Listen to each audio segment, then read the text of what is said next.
Kenapa pejabat sering alergi terhadap jurnalisme? Karena jurnalisme itu tugasnya mengkritik kekuasaan. Menurut Rocky Gerung, semua produk jurnalis sebenarnya tidak ingin didengar oleh pejabat. Yang ingin mereka dengar bukan public opinion tapi public relation. Masalahnya sekarang lebih parah. Di era media sosial, komunikasi politik tidak lagi memakai bahasa dan logika, tapi hanya sinyal dan sentimen. Akibatnya publik dipaksa cepat marah, cepat memilih, tapi tidak sempat berpikir. Lalu pertanyaannya, apakah demokrasi kita masih hidup? Atau sebenarnya kita hanya sedang berisik tanpa makna? Sebelum X namanya apa, Mbak? Twitter. Twitter artinya chirping. Karena dalam komunikasi itu dibagi apa? Komunikasi kan ini? Ya, berarti dari komunikasi kan sudah luar kepala. Kalau komunikasi kan dibagi menjadi dua, satu signal, satu bahasa. Signal bisa dilakukan oleh semua makhluk di muka bumi, tapi kalau bahasa hanya bisa dilakukan oleh manusia. Signal hanya membawa pesan dan menghasilkan impresi, sementara bahasa bisa membawa kausalitas, membawa logika, membawa penjelasan yang lebih dalam. Kalau Twitter sendiri nama awalnya didesain untuk signal, jadi jangan berharap bahwa di dalamnya mengandung komunikasi yang ekstensif, karena memang yang dituju di situ adalah signal. Seperti kita ngomong di kandang ayam, petok-petoknya sangat banyak. Jadi memang cara komunikasi kita yang salah kalau kita mau berceramah di kandang ayam. Di kandang ayam ya harusnya petok-petok aja, karena memang ngomongnya adalah ngomong signal, bukan ngomong logika, bukan ngomong pakai bahasa, tapi pakai signal. Problemnya adalah ketika sebuah informasi harus disampaikan dengan bahasa, tapi disampaikannya dengan signal.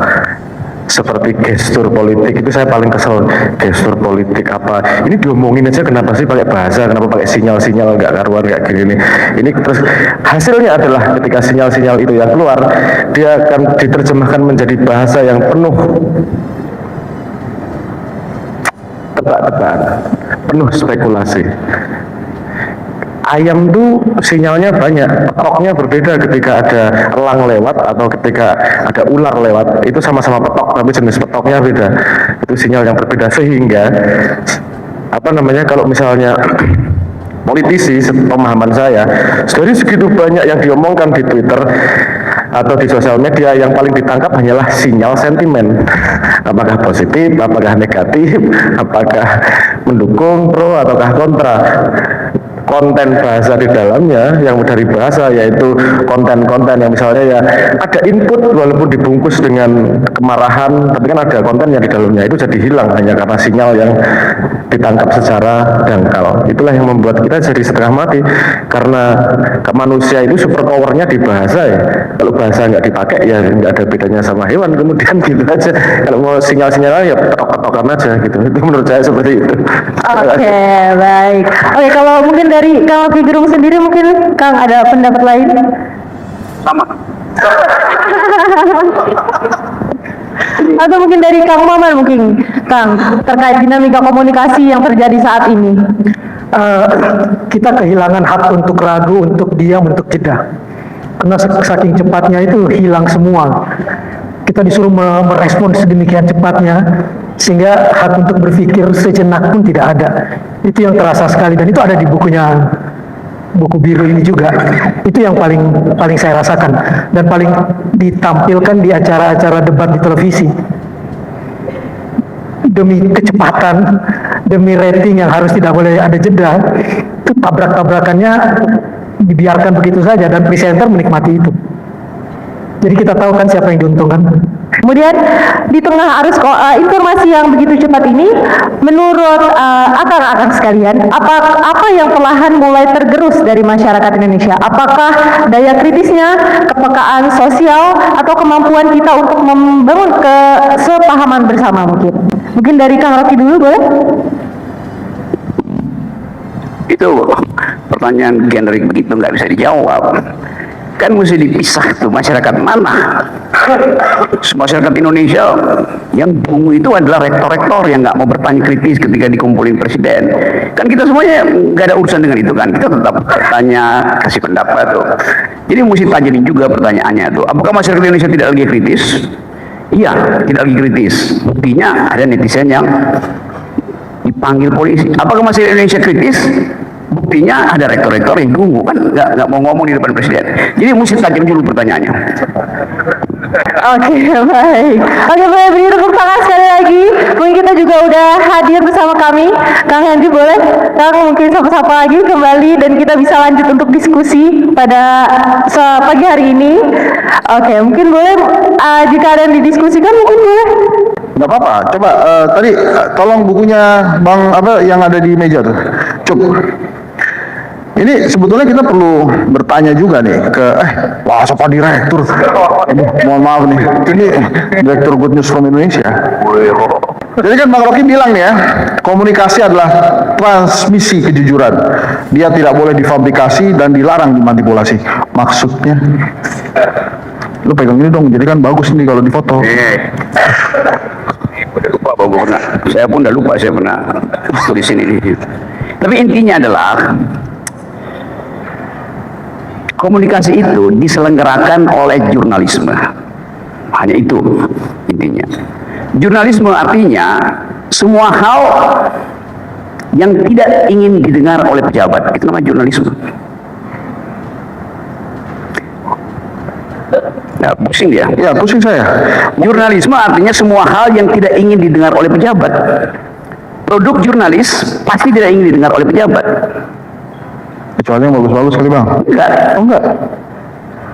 Sisa dari produk jurnalis namanya public relation, humas. Hanya itu yang ingin didengar oleh pejabat. Bukan public opinion yang ingin didengar oleh pejabat, tapi jadi public opinion itu produk dari jurnalisme. Tetapi dia tidak efektif karena tidak ada pejabat yang mau dengar public opinion. Basically begitu. Dia cuma ingin dengar public relation, itu intinya tuh. Nangkap nggak? Ini kedai kopi, kenapa ngopinya kurang nih sehingga kedainya berhenti? Ya, kopi. Coba saya ulangi ya. Semua produk jurnalis tidak ingin didengar oleh pejabat. Kenapa? Karena fungsi dari jurnalis yang memberi kritik. Mana ada pejabat yang mau dengar kritik? Yang ingin didengar oleh pejabat bukan public opinion, melainkan public relation. Beda antara public opinion dan public relation. Nah dari situ kita mulai. Maka buku ini dimaksudkan untuk menggedor public opinion melalui public relation. Tadi kita baru lakukan public relation tuh, berupaya supaya Pak Gubernur mengerti. Tapi buat apa nerangin pada Pak Gubernur kalau dia sendiri tahu tentang masalah tuh, karena dia aktivis.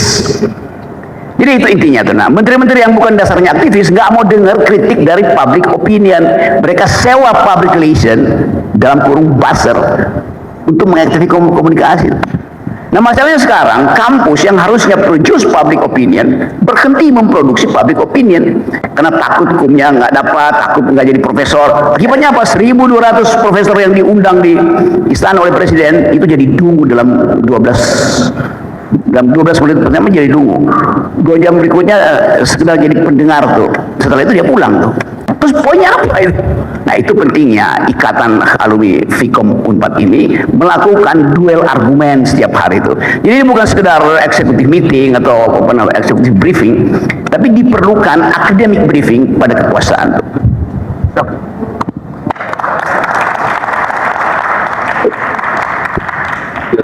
Silakan Pak. Ini bawahan saya ini luar biasa Pak. Saya deg-degan juga. Silakan Pak Tea.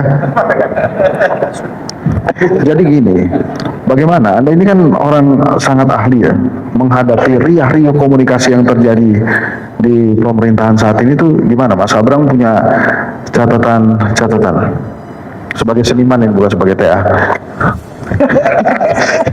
Canggem. Oke, kita mau main komunikasi gitu beneran nih. Sekal. Oke.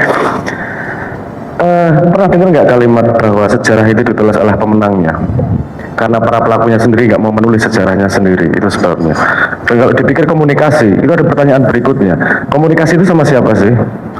Sama yang perlu mendengarkan, atau pada pada masa depan, atau pada sejarah nanti anak cucu yang akan mendengarkan? Komunikasinya kemana? Jadi komunikasi itu tidak hanya reaktif, tapi juga mengandung truth di dalamnya.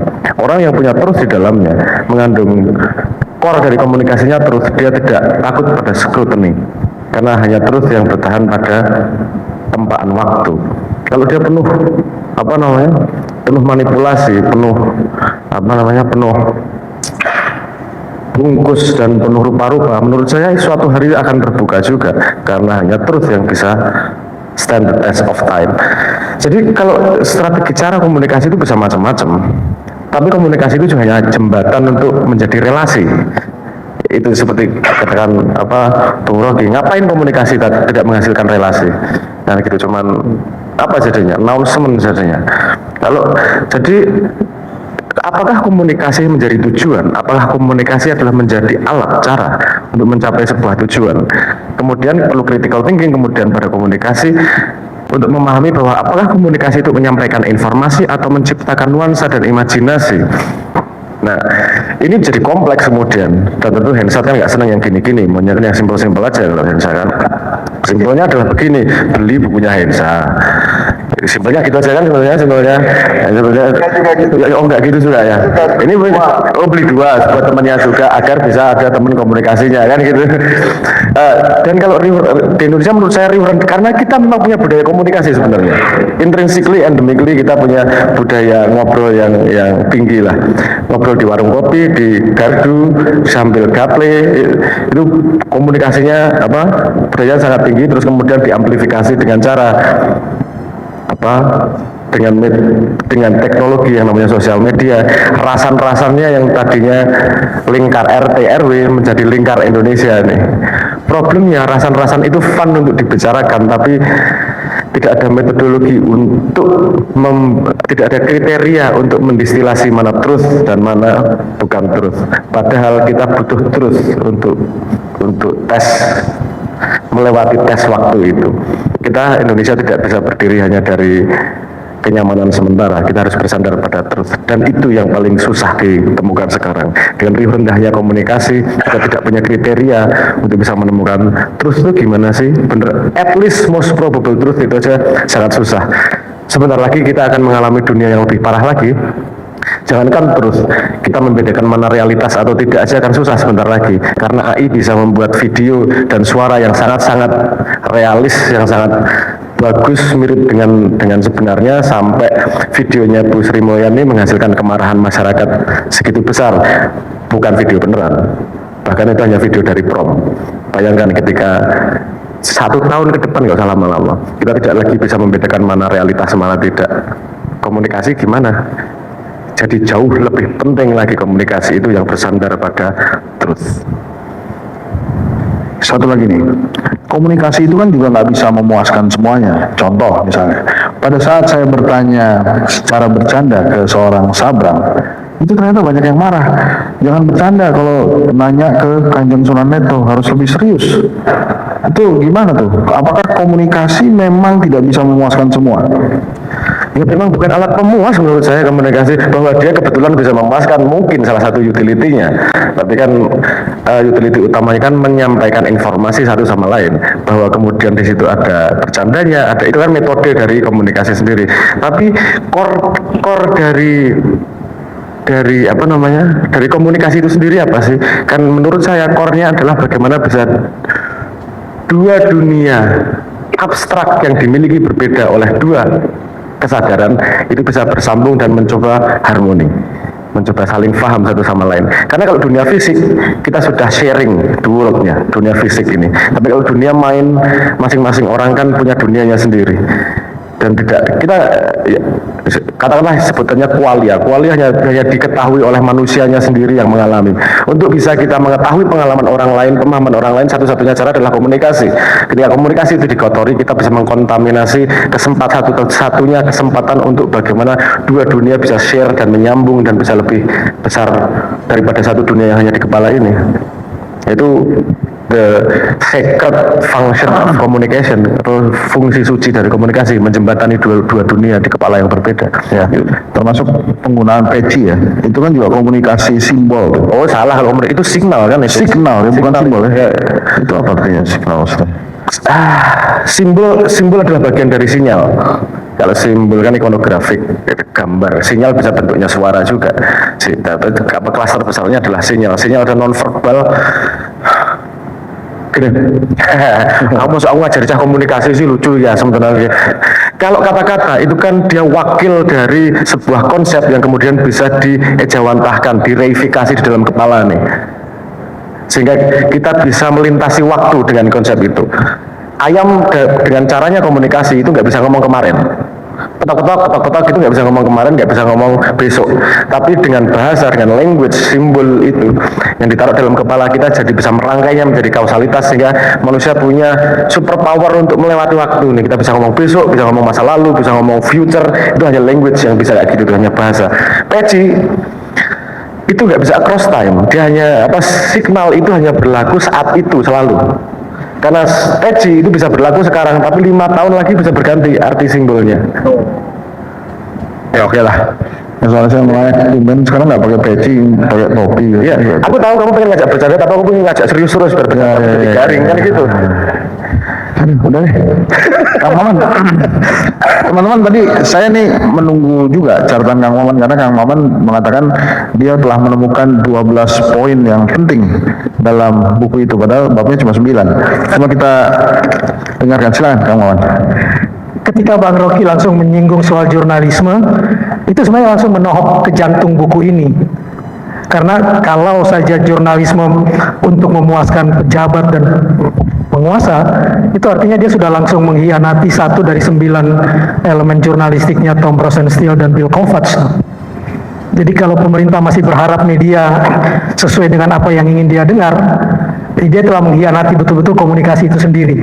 Makanya langsung dihajar di jurnalistiknya oleh Bang Rocky, dan itu langsung mengingatkan saya pada buku yang terbit setahun setelah reformasi.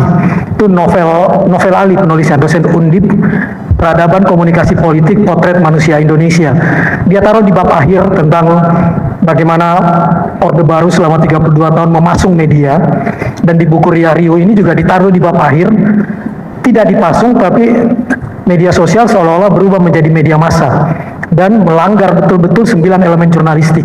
Sehingga saya menganggap saya mau masuk dari situ karena saya juga berasal dari dunia pers, jadi langsung kerasa di poin tersebut. Jawaban atas pertanyaan pertama langsung menjadi poin pertama malah nih.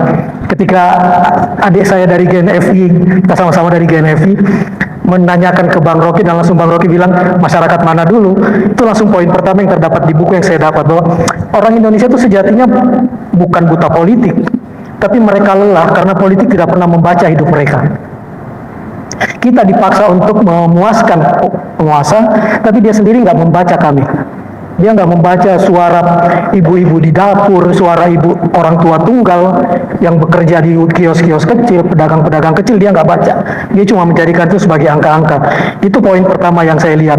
Kemudian di buku ini saya ketemu teorinya Fisher kalau nggak salah tentang naratif power. Politik sebagai cerita. Siapa yang dapat mikrofon, siapa yang diam. Jadi literasi politik hari ini bukan soal data, tapi soal siapa yang menguasai narasi. Kalaupun ada data, yang biasa menarasikannya dan bisa menafsirkannya hanya elit yang punya mikrofon. Jadi jangan pernah berharap suara-suara kami didengar. Saya merasakan keliling Indonesia di setiap acara seminar, bicara tentang literasi, kita punya kekhawatiran tentang literasi kita yang rendah, tapi 1 jam pertama 4 lapis terdepan itu bukan orang yang butuh untuk mendengar kami, tapi orang yang diundang karena Tripida harus diundang semuanya. Kalau Bupati bicara berarti Kapolres harus hadir, Kodim harus diundang, duduk semua di depan, nggak ada yang dia mengerti. Dan yang terjadi adalah monolog, suara mereka saja yang harus didengar, kami tidak. Begitu selesai acara, mereka pulang, sedihnya, media juga ikut pulang. Pembicaranya nggak akan didengar. Jadi jangan pernah lihat di media cetak kutipan-kutipan Rocky Gerung atau Sabrang. Hampir nggak ada. Yang terlihat adalah pengundangnya, kepala perpusnasnya, bupatinya, kepala daerahnya, yang memang cuma ingin bicara tapi tidak ingin mendengar. Ini paling kerasa, dan itu mahal sekali biaya komunikasinya. Berapa dana anggaran pemerintah dipakai untuk talk show, untuk bincang-bincang. Tapi mereka bicara, habis itu maaf ya kami punya kegiatan lain, kami harus berangkat. Dia nggak dengar kami. Dan wartawan juga ikut ke sana. Jangan pernah berharap saya atau Mas Sabran dikelilingi wartawan, lalu yakin beli koran besok ada saya. Nggak ada. Yang ada tetap kutipan yang mengundang. yang memang membayar halaman di koran tersebut. Kalaupun ada kami cuma pemanis bahwa acara ini juga dihadiri oleh Kang Maman, Rocky Gerung, dan Sabrang. Supaya acaranya terlihat manis. Tapi sebenarnya itu adalah PR-nya para pejabat yang menggunakan anggaran APBD dan APBN untuk menyelenggarakan acara tersebut. Jadi kami membiayai panggung mereka. Ada di buku ini. Itu poin kedua yang saya dapat. Lalu yang ketiga, literasi politik di era TikTok ini berubah dari debat ke emosi. Politik hari ini viral bukan karena benar, true atau right, seperti tadi yang disebut Mas Sabrang, tapi karena emosional saja. Tonton aja acara-acara televisi di mana semua presenternya membiarkan perdebatan orang berkelahi, bahkan direkam di belakang layar, perkelahian berlanjut, kita nggak dapat apa-apa. Kita cuma sibuk dengar soal viral, sehingga algoritma mengajari publik marah, bukan berpikir. Literasi politik tidak lagi mengajarkan pause, hening sejenak untuk berpikir, tapi langsung share. Jadi yang hilang bukan kecerdasan politik, tapi jeda berpikirnya yang hilang. Itu yang saya dapat di sana. Sederhana sih kalau mau mengetes, kapan terakhir kita menunda reaksi? Apalagi kalau nonton televisi, kapan kita menunda reaksi? Lalu siapa yang diuntungkan dari kemarahan ini? Itu yang saya dapat. Lalu kemudian kami kehilangan kondisi di mana melek politik itu tidak harus dianggap membela siapa-siapa. Melek bukan berarti melakukan pembelaan terhadap kekuatan politik tertentu misalnya. Buat saya ini penting karena ketika membaca buku ini, literasi politik bukan soal posisi, tapi kedewasaan nalar. Bagaimana kita bisa kritis tanpa jadi pendengki, bisa mendukung tanpa jadi fanatik. Di posisi ini kita kadang-kadang nggak dikasih tempat nih. Sehingga buat saya, demokrasi rusak bukan karena beda pilihan, tapi karena kita berhenti bertanya. Itu kan yang digugat terus oleh Rocky Gerung tuh. Ayo dialogkan, ayo debatkan, jangan berhenti bertanya. Karena kita kehilangan tempat untuk bertanya hari ini. Kita disuruh mendengar aja. Rektor itu kan disuruh mendengar, kan nggak disuruh bertanya sama sekali. Makanya dibilang tolol oleh Rocky. Dan memang harus dibilang tolol kalau di kondisi itu. Kemudian bahaya politik tanpa literasi itu masyarakat yang mudah dimainkan. Tanpa literasi politik jadi teater. Tadi yang bicara pejabat, selesai acara dia pulang, 4 baris terdepan ikut pulang karena memang dia juga nggak butuh mendengar.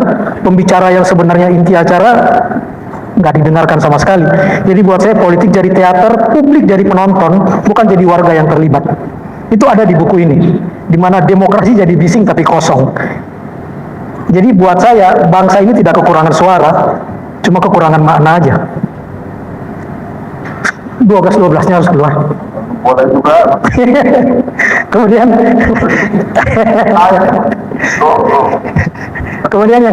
yang ketujuh saya lihat, buku ini mengingatkan kita untuk kita semua harus punya kemampuan menolak disederhanakan. Hari ini politik tidak membuat kita bodoh, tapi membuat kita malas berpikir. Karena semuanya disederhanakan. Saya orang yang paling ribut dulu waktu orang disederhanakan menjadi sekedar kecebong dan kampret. Nggak ada ruang abu-abu di dalam situ. Sehingga kami ini kalau bukan kecebong, kampret aja tuduhannya. Ketika saya meributkan keresahan saya ini, ada orang yang sangat kecebong hari itu mengatakan harus diabadikan dikotomi ini supaya jadi pengingat buat kita. Tapi hari ini si kecebong itu jadi kampret. Dia sendiri terjebak pada dikotomi yang menyederhanakan betul. Dan buat saya ini yang paling bahaya karena kita betul-betul disederhanakan untuk menjadi kamu, saya, lawan atau bukan. Karena ini akan berkaitan nanti dengan demonisasi betul. Kita berhadapan, kalau berbeda bukan lagi berhadapan dengan manusia, tapi berhadapan dengan iblis gitu. Yang berbeda dengan kami iblis. Ini kan nasib babi kan paling kasihan kan di sini nih. Semua yang jelek, semua yang haram, babi lu gitu kan. Yang bukan babi teman saya gitu. Berkaitan dengan itu di poin ke-8 saya dapat hak warga yang paling hilang adalah hak untuk ragu. Kita dipaksa untuk cepat memilih, cepat marah, cepat membela. Sama tadi begitu nonton televisi itu kita disuruh aja milih. Kamu milih pengacaranya 3 orang itu, Dr. Tifa, siapa lagi 2 lainnya, Roy Suryo dan Rismon, atau sebaliknya. Cuman itu kita disuruh memilih tuh di televisi. Kita nggak dikasih jeda untuk nggak memilih kedua-duanya atau menghajar kedua-duanya misalnya. Jadi punchline yang muncul di situ adalah bangsa yang dilarang ragu itu sedang diarahkan sebenarnya, bukan sedang diajak. Kita cuma diarahkan untuk memilih itu saja, nggak dikasih ajakan untuk ikut berpikir di situ. Lalu seolah-olah di buku ini mengkritik kita, seolah-olah politik yang sehat itu jadi terkesan membosankan. Karena terkesan membosankan, lalu muncul tuh, ada yang harus terus diprovokasi, ada yang harus terus dimainkan saat-saat, supaya kita gontok-gontokan terus, lupa pada esensi yang sebenarnya. Jadi, yang kita butuhkan hari ini kalau baca buku ini lagi, bagaimana caranya kita memperluas telinga, bukan memperluas layar. Karena yang hari ini muncul di depan kita itu layar yang diperluas saja, kita jadi penonton saja. Terakhir, tindakan politik itu selalu kebisingan. Sunyi nggak ditempatkan sebagai tindakan politik.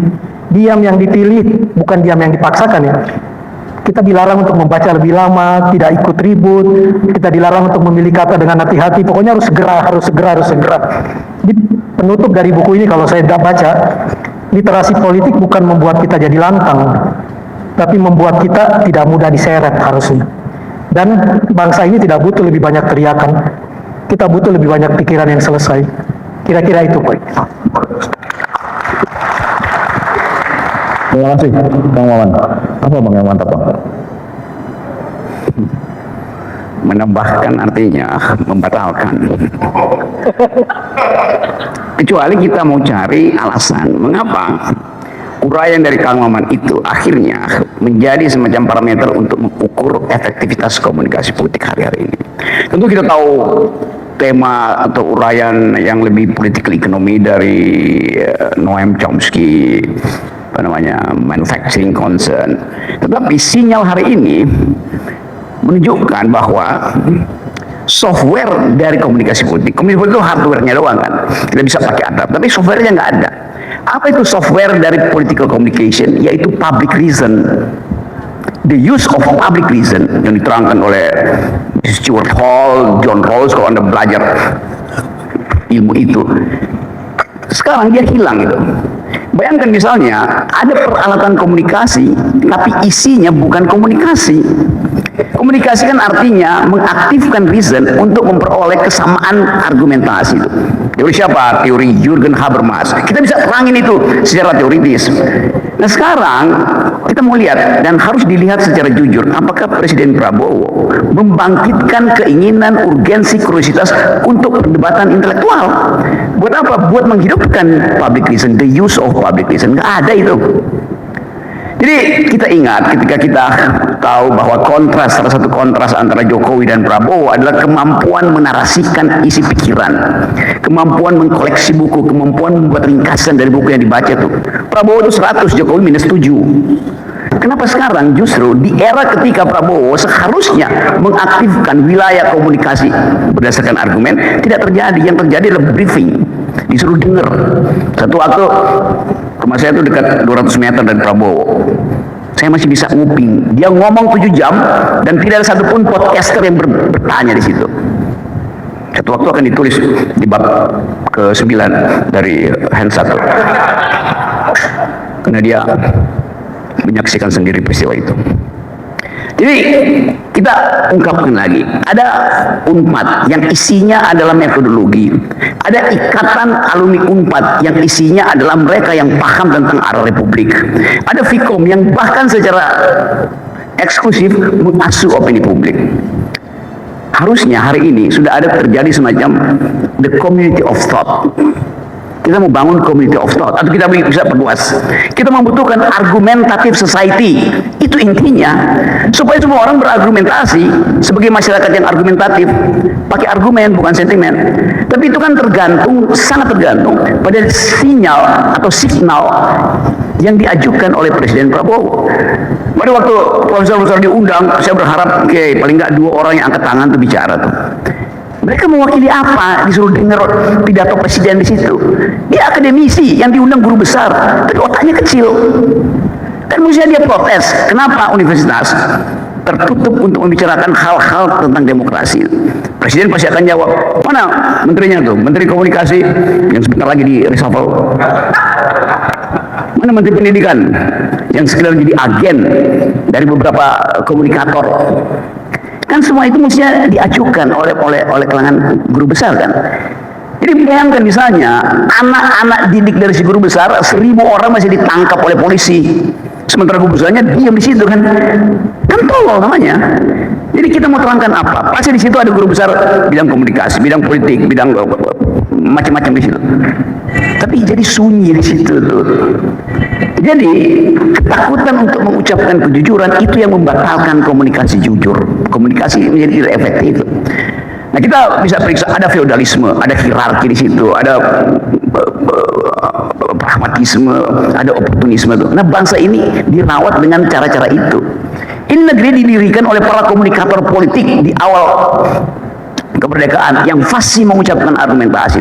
Seluruh pendiri negeri ini adalah komunikator politik yang handal karena ada teman diskusi, ada lawan debat tuh. Kenapa setelah 80 tahun merdeka komunikator mutu itu sekarang dikendalikan oleh para buzzer? Mengapa isi komunikasi kita tinggal buzzer aja?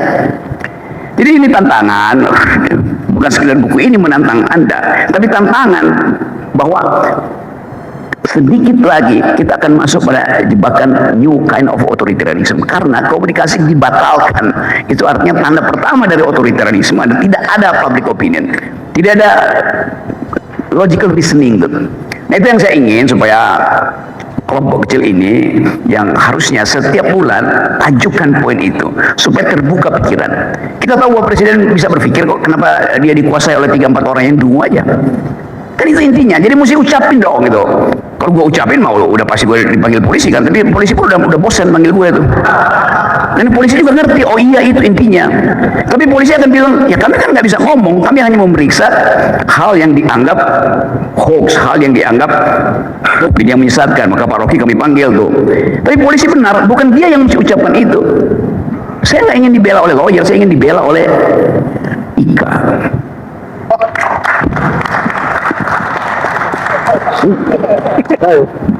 Komennya dari omongan Rocky tadi kan serius.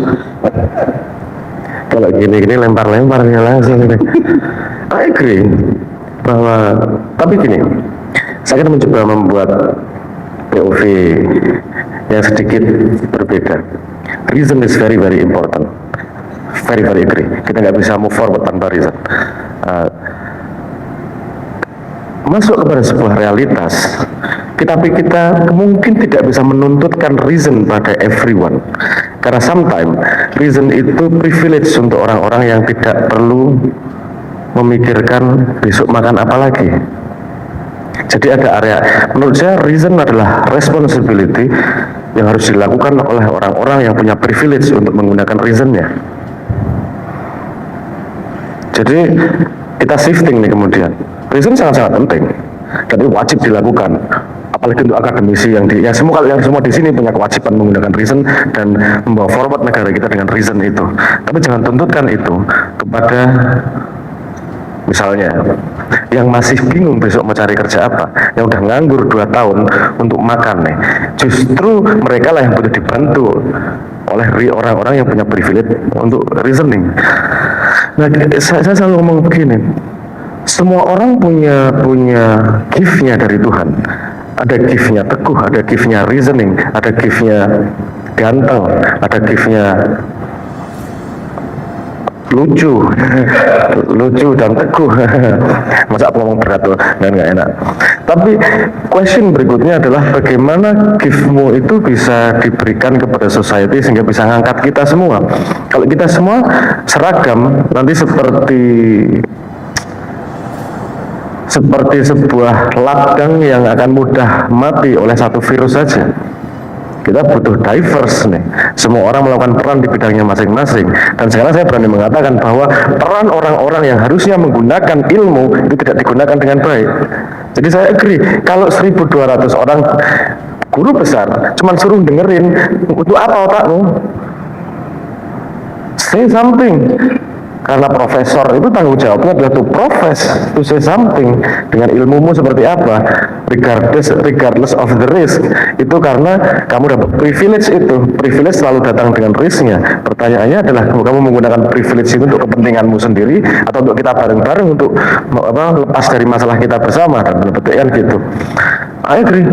Reason untuk yang punya gift merenung, berpikir kencang, bisa nulis, kamu punya responsibility untuk membagi giftmu kepada dunia, kepada sekitarmu. Orang-orang yang gift-nya berbeda, mungkin gift-nya pintar joget, mungkin gift-nya pintar nyanyi, mungkin gift-nya lucu.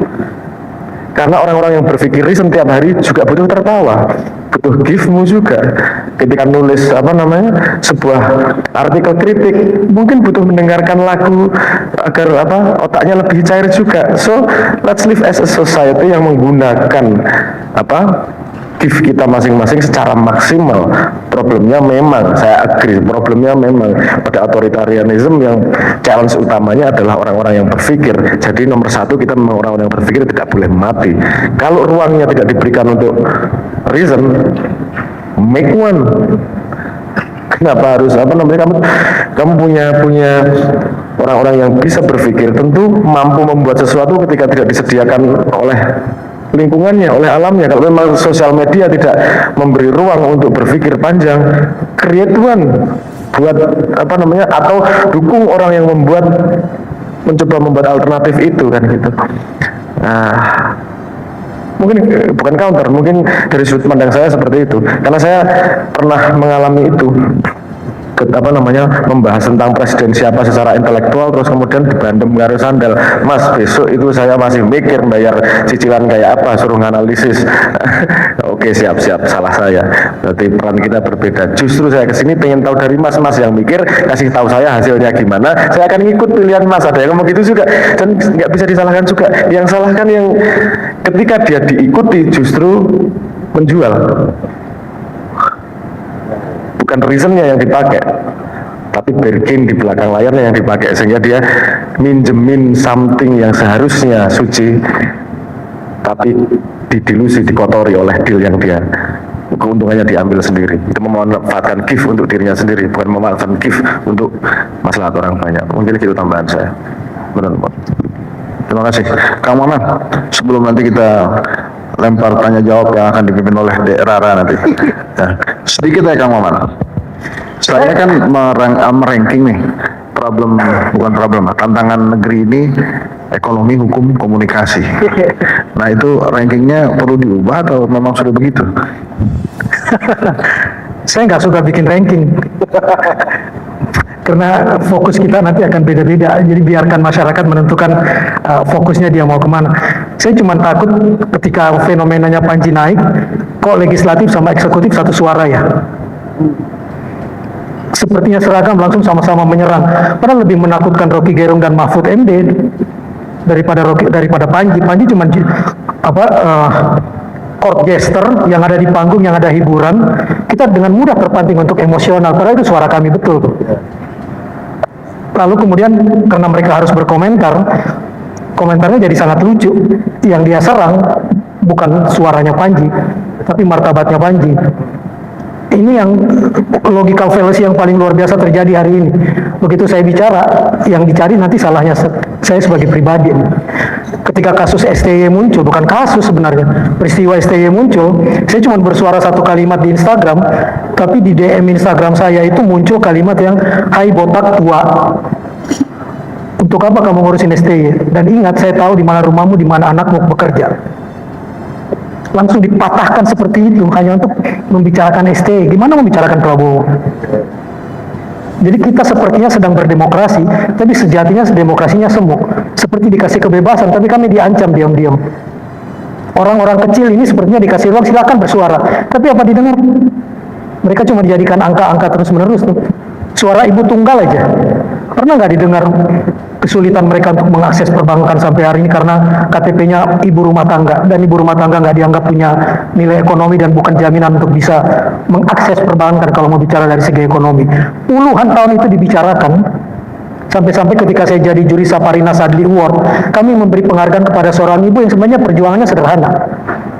Nelayan perempuan yang akhirnya bisa mengubah di KTP-nya status ibu rumah tangga menjadi status nelayan. Itu kan sebenarnya hal yang biasa. Tapi hari ini, betapa sulitnya, bahkan ibu tunggal itu dibagi dua lagi hari ini. Janda cerai, janda meninggal kan, di status KTP. Sadis enggak? Itu 3 tahun terakhir saya selalu meributkan tentang, kenapa ya KTP saya nggak boleh menulis status penulis. Karena ternyata dari 86 profesi yang boleh ditulis di KTP nggak ada kata penulis. Tapi paranormal ada. Oh, baru belakangan ini saya lihat sudah boleh nulis nih. Baru belakangan ini. Sementara kalau dikejar pajak, penulis lebih dikejar pajaknya daripada paranormal. Itu saja hal-hal sederhana. Jadi kadang-kadang ini demokrasi atau bukan sih kita ini sedang hari ini? Yang buat saya adalah demokrasi semu. Semua orang enak. Rocky Gerung namanya udah besar, dia ngomong bilang dungu pejabat, orang takut untuk nangkap dia gitu kan. Coba Maman yang mengatakan itu hari ini. Nggak ada basisnya, nggak ada pengikutnya, nggak ada apanya, diajar aja. Seperti hanya orang sekarang lagi mengukur-ukur Panji mau diapain. Padahal apa yang diucapkan Panji ada nggak yang di luar peristiwa-peristiwa yang terjadi? Nggak ada, semuanya ada datanya misalnya. Kira-kira hal itu tuh. Jadi buat saya kalau sampai seorang court jester pun mau digugat, demokrasi kita mundurnya jauh banget. Jauh banget, sama seperti ketika 97 saya bikin pertama kali People Choice Award yang kemudian jadi Panasonic Gobel Award. Masyarakat boleh memilih sendiri artis idolanya sebagai People Choice.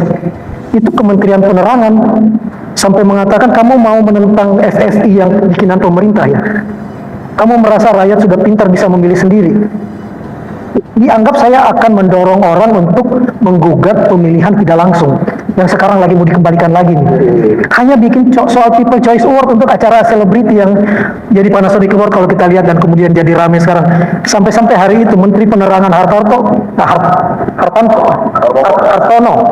Jenderal Hartono itu sampai minta diundang hanya untuk mengamati betul bahwa ini tidak ada kaitannya dengan menyuruh orang politik pemilihan langsung ya saat itu. Sekecil itu, makanya buku novel Ali buat saya menarik karena secara tidak langsung membahas soal pemasungan di mana demokrasi kita seolah-olah berdemokrasi tapi sebenarnya sedang tidak berdemokrasi. Demokrasi cuma jadi lipstik supaya dibilang kita negara demokrasi. Kira-kira itu.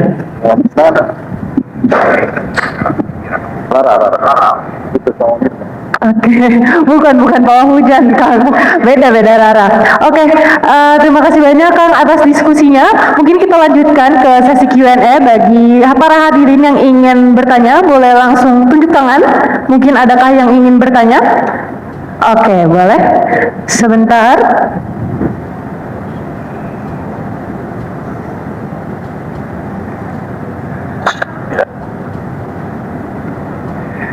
Terima kasih buat kesempatannya.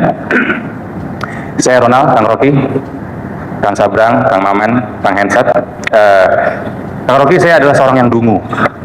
Waktu dulu kuliah, mata kuliah filsafat saya nggak ngerti. Tapi seiring usia, filsafat adalah salah satu bacaan saya yang paling banyak di rumah ternyata. Jadi supaya saya terlihat pintar, saya akan bertanya sedikit filsafatilah buat Kang Rocky Gerung ya. Begini, saya pernah dengar Kang Rocky bilang bahwa bahasa kekuasaan itu cenderung manipulatif. Ya, pertanyaannya adalah jika komunikasi publik selalu diusahakan agar diterima oleh publik, sebetulnya di mana ruang untuk kebenaran yang tidak populer? Apalagi sekarang kalau terkait dengan buku ini ya, bahwa di era politik digital, kan apakah riuh komunikasi yang terjadi ini menandakan demokrasi yang hidup atau malah matinya dialog yang rasional? Itu mungkin buat Kang Rocky. Kalau buat Mas Sabrang, karena latar belakang musik dan juga budaya, ya saya juga seniman lah sama ya Mas ya. Musik budaya kan pakai rasa gitu loh. Menurut keyakinan Anda, apa yang gagal dipahami oleh negara ketika berkomunikasi dengan generasi muda sekarang? Itu aja palingan. Terima kasih.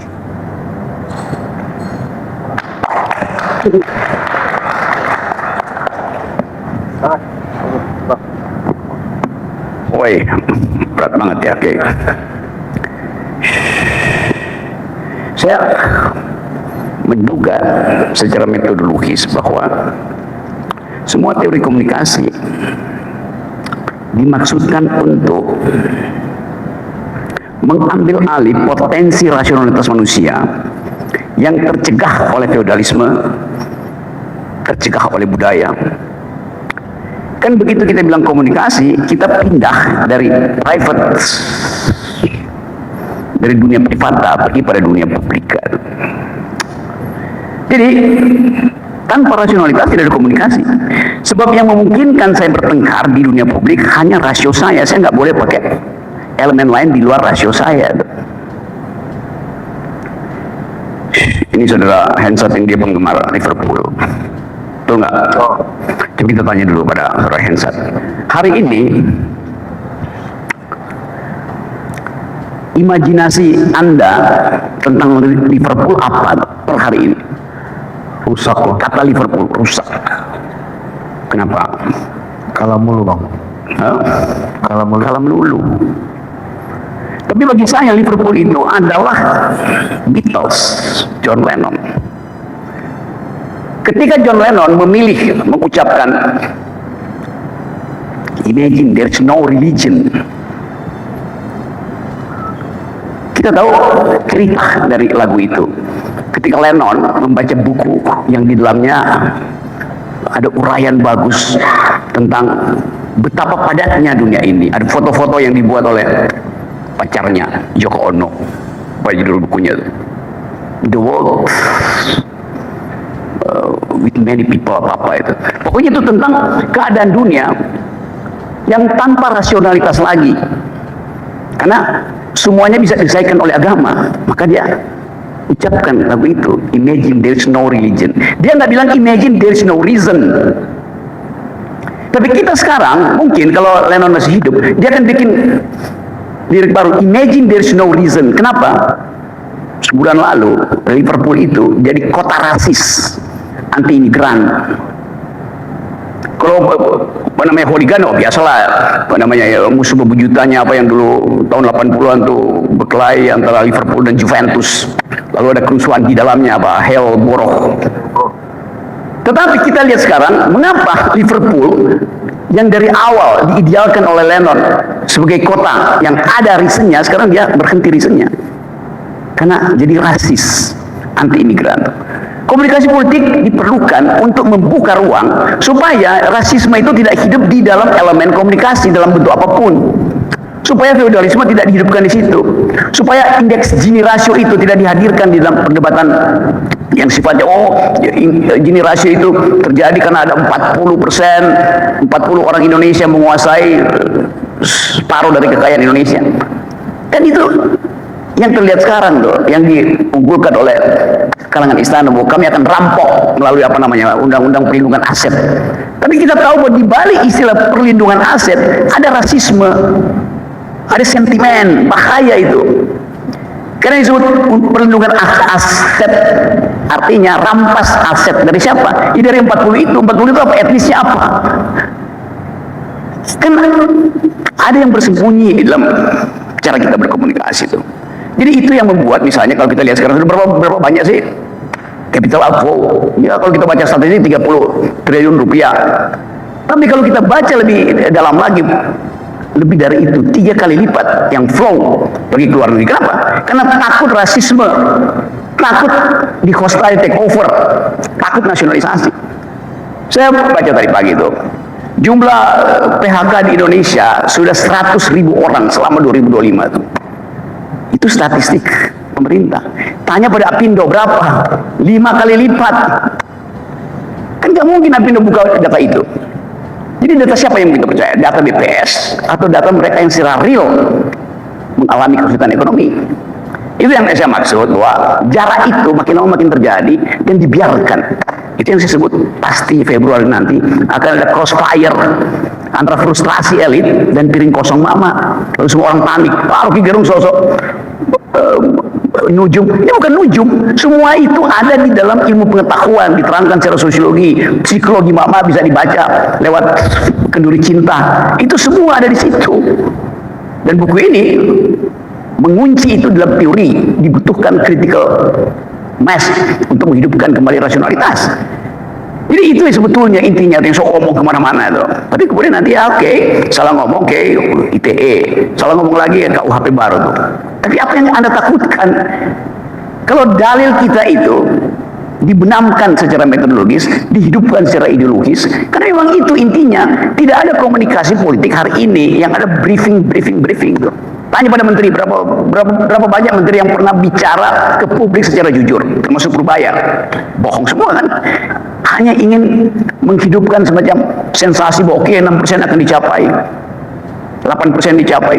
Tanpa di breakdown 6% itu menghasilkan pertumbuhan, tapi sekaligus berapa persen ecological footprint, deforestasi di hasil pertumbuhan. Itu diperlukan percakapan akademis tuh, bukan sekedar dengar berita headline. Jadi bagus betul.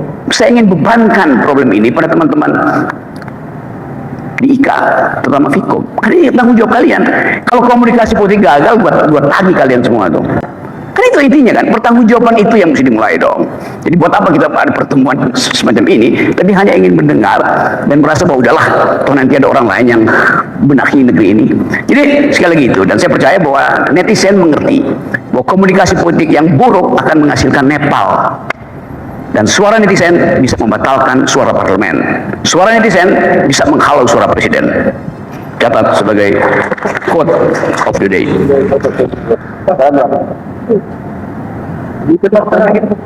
Oh iya, momentumnya gagal, coba. Oh.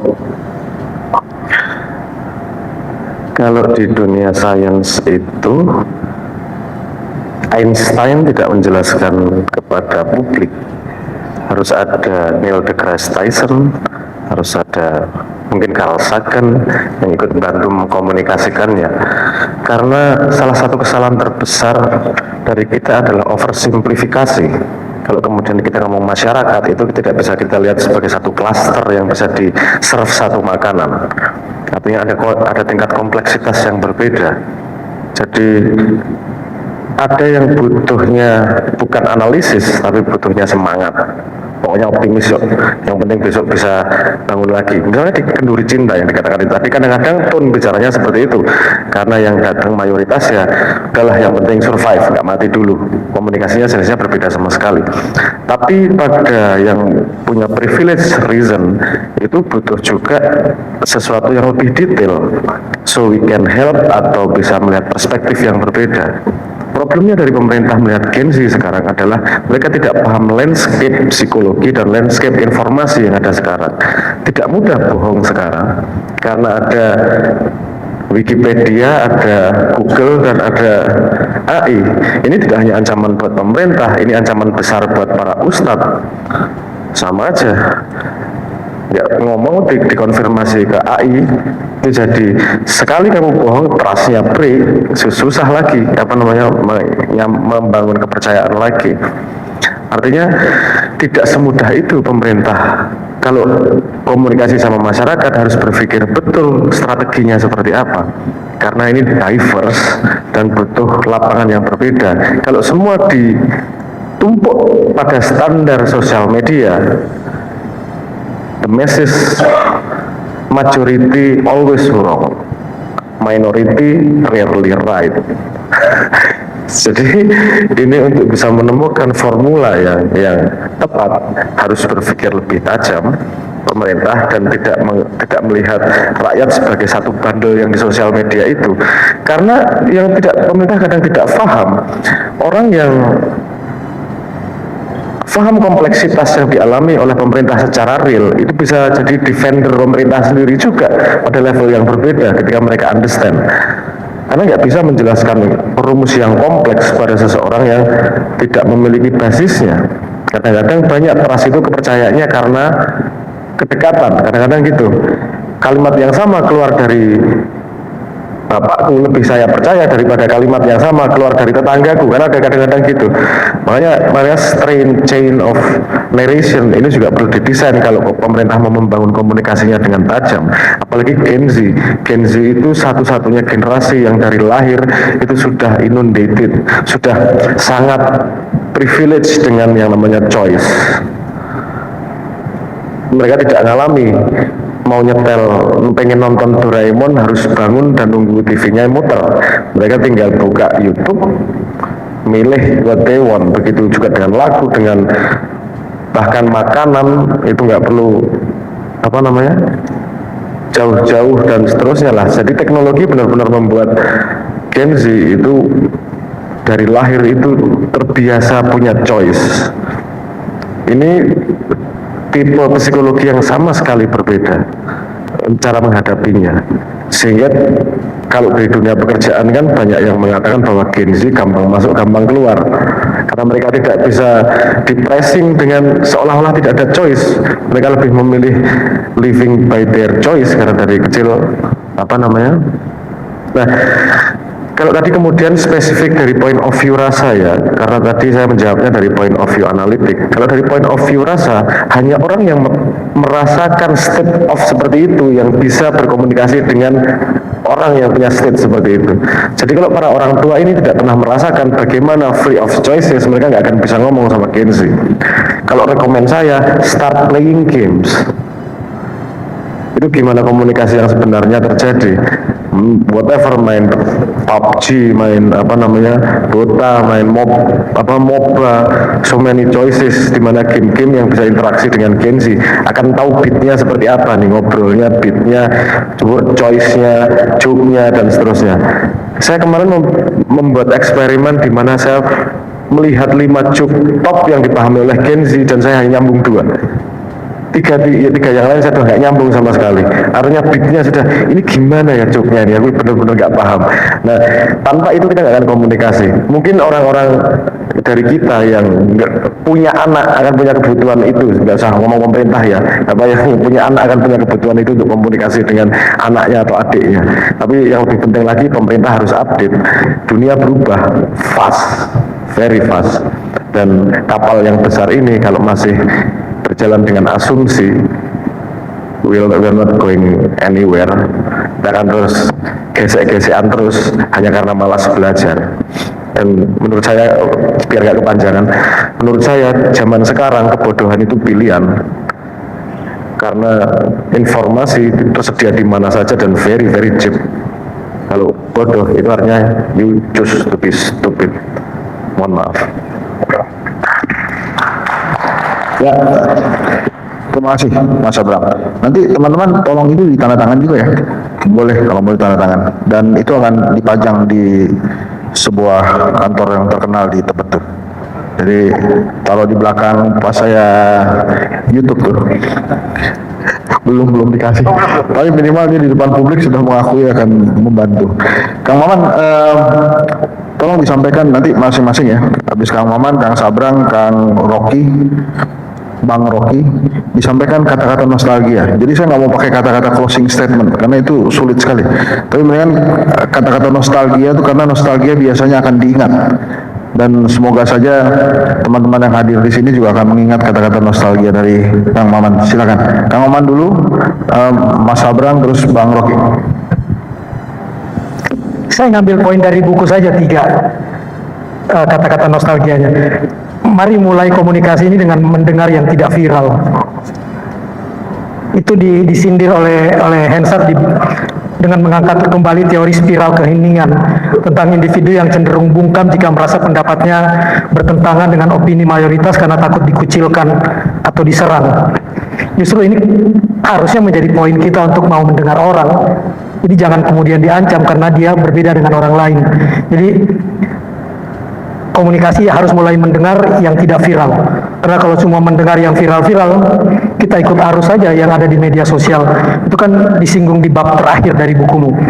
Kalau yang kedua, kalau kita tenang karena berpikir, buat saya itu dewasa. Tapi kalau kita tenang karena takut, itu bahaya. Dan juga akan bahaya buat negeri ini. Jadi jangan pernah menakut-nakuti orang hanya karena dia ingin bersuara. Seperti yang dibilang Bang Rocky, tunggu Februari aja tuh. Ketika piring pecah bertemu dengan api itu jadi bahaya, dan pemilik piring pecah itu kan adalah orang-orang yang diam. Lalu yang terakhir, yang ketiga, kalau setiap hari kita tegang soal politik, itu tandanya ada yang salah dengan negeri ini. Karena buat saya demokrasi yang sehat justru memberi ruang kepada kita untuk hidup, bukan untuk terus bereaksi. Kira-kira itu poin.